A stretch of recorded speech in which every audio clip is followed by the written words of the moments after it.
What if I told you Canon just dropped a camera that looks identical to its predecessor, but hides upgrades so powerful they could redefine what a $2,800 hybrid camera can do? This is the Canon EOS R6 Mark III, and today we're putting it head-to-head against the R6 Mark II to answer one burning question. Is that $800 difference really worth it? Welcome to Byte Leaks, where we decode cameras so you can make smarter, creative choices. If you're new here, consider subscribing, because what's coming next could save or cost you thousands. We break down every spec, every rumor, every hidden detail that manufacturers don't want you to notice. And today's comparison might just change how you think about camera value forever. At first glance, the R6 Mark III and Mark II look like twins. Same body, same grip, same control layout. Canon didn't reinvent the wheel here, and honestly, they didn't need to.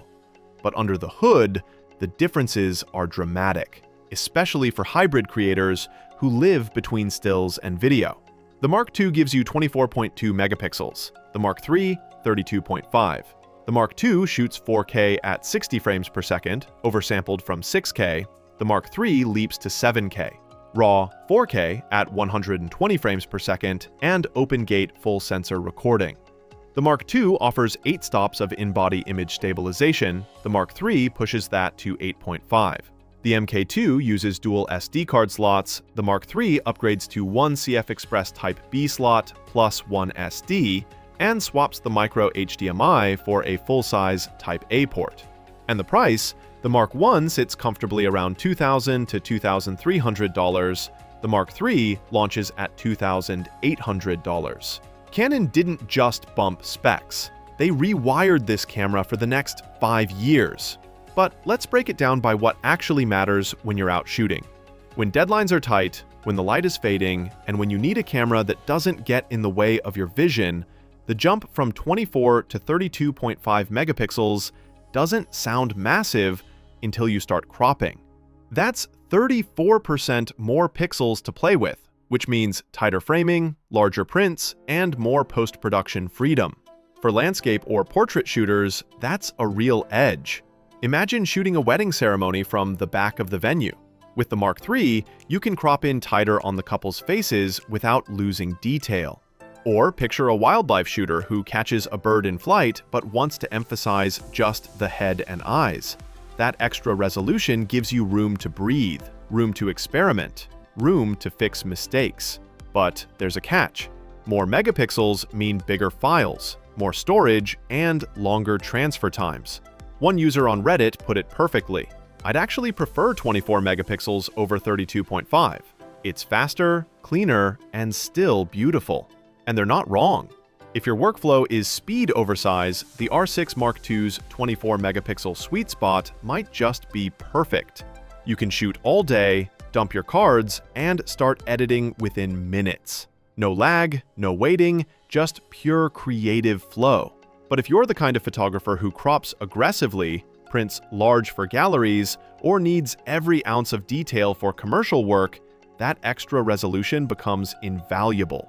It's about having options when the client asks for a vertical crop from a horizontal shot, or when you need to zoom into a detail you didn't even notice during the shoot. Now here's where Canon went full beast mode. The R6 Mark III shoots 7K raw light internally.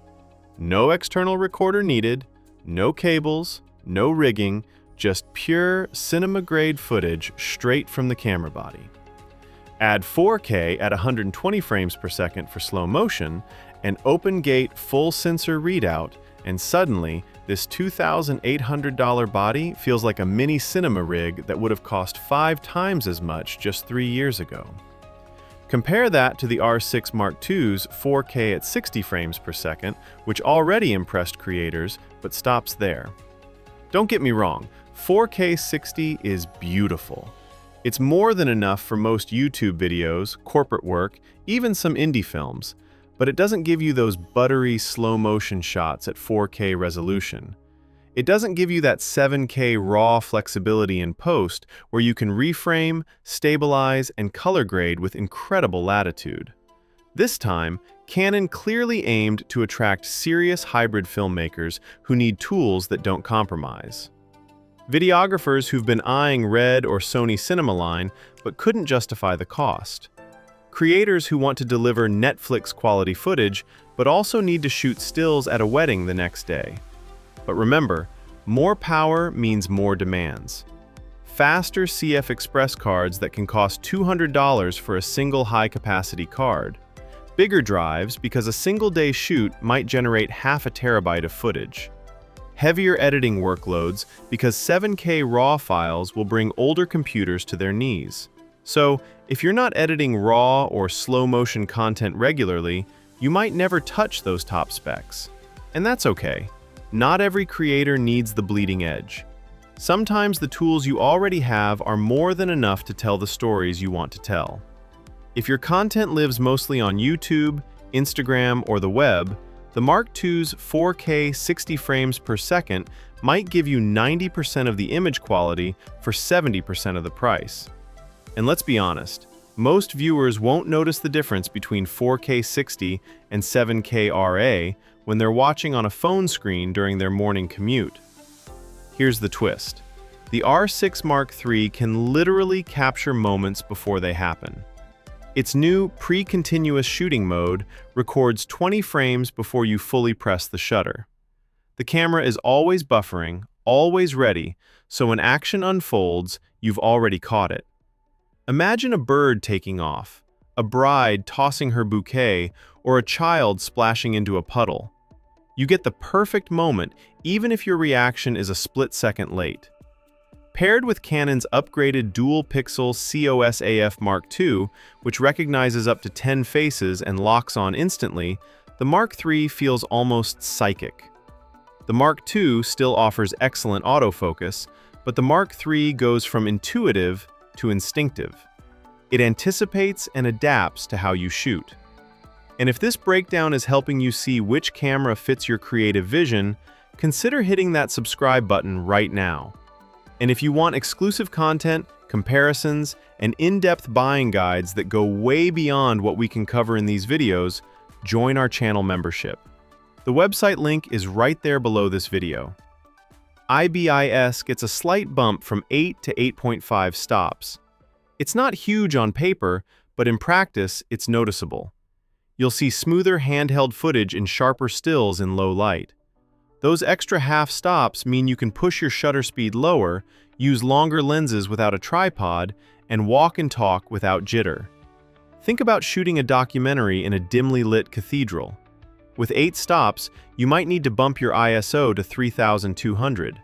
With 8.5 stops, you can stay at 1600, preserving more dynamic range and cleaner shadows.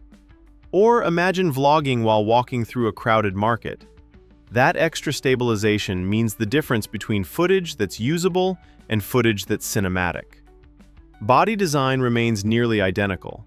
Canon played it safe because when it works, it works. So, if you already own the R6 Mark II, you'll feel instantly at home with the Mark III. The grip fits your hand the same way. The buttons fall under your fingers in the same familiar pattern. The menu system, while updated, maintains the same logical flow. No learning curve, just more power under your fingertips. And for professionals who need to deliver results immediately, that familiarity is worth its weight in gold. You can pick up the Mark III and start shooting at full speed within minutes, not days or weeks. Here's where we get real. The Mark III doesn't just cost $800 more. It's more expensive to own and operate. It uses CF Express Type B cards, which are fast but pricey. A decent 128GB card costs around $150 to $200, while the same capacity SD card for the M2 goes just $40 to $60. And that's just the start. Shooting 7K RAW generates massive files, roughly 300 to 500 gigabytes in a single day. That means you'll need larger SDS, extra hard drives for backups, and maybe even cloud storage. Editing such heavy footage also demands a powerful computer, so you could be looking at an unplanned laptop or desktop upgrade. What begins as an $800 price gap can quickly balloon into a $2,000 ecosystem shift. So, before upgrading, ask yourself, do you really need 7K, 4K at 120? Will clients pay more for that quality? Will your audience even notice the difference if your work mostly lives on YouTube or Instagram? For most creators, the Mark II delivers 90% of the image quality for about 70% of the total investment. But if you're someone who hates limits, who wants every tool ready for future projects, the Mark III can be a smarter, long-term choice. It's not just a camera upgrade. It's an investment in capability you might not use today, but will absolutely grow into tomorrow. All right, let's talk real use cases. Who should upgrade to the Mark III? If you shoot professional weddings, corporate films, or cinematic YouTube content where production value matters. If you regularly push slow motion, RAW, or open gate formats for maximum post-production flexibility. If you want maximum autofocus reliability and future-proof performance that won't feel outdated in 3 years. If you plan to keep your camera for 4 to 5 years minimum and want a body that grows with your skills, then the Mark III is calling your name. But stay with or buy the Mark II if you're mainly a still shooter focused on portraits, landscapes, travel, where 24 megapixels is more than sufficient. If you prioritize portability, workflow speed, or smaller file sizes that keep your storage costs manageable. If you'd rather spend that $800 on a better lens that will transform your image quality more than extra megapixels ever could, or a gimbal that opens up new creative possibilities, or lights that give you control over every scene, then the Mark II remains one of the best all-rounders ever made. Bottom line, the R6 Mark III is evolution, not revolution. But for the right creator, it's the difference between limits and possibilities. It's the difference between saying, I can't do that with my current gear, and saying, let me try something ambitious. So, Canon R6 Mark III versus Mark I, the $800 difference. It changes everything. If you're the kind of creator who will use it, if you'll push those specs to their limits, if you'll explore every feature and squeeze every ounce of capability from the sensor, for hybrid shooters who need both stills and video at the highest level, for video pros who've outgrown entry-level bodies, for anyone future-proofing their setup for the next 5 years of creative evolution, go Mark III. You won't regret the investment.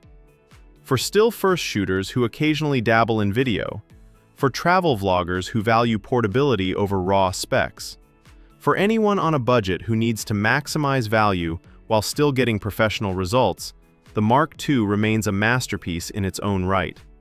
It's a camera that will serve you beautifully for years to come. Either way, both are winners. It just depends on your story, your workflow, and your priorities on whether you need the absolute cutting edge or whether excellent is good enough. And if you want to go even deeper, join our channel membership. Links in the description. Thanks for watching, Byte Leaks. If this helped you decide, drop a comment. Are you going Mark II or Mark III? What's your shooting style? What features matter most to you? Hit like, subscribe, and let's keep this conversation going. Your insights help other creators make better decisions, and we read every single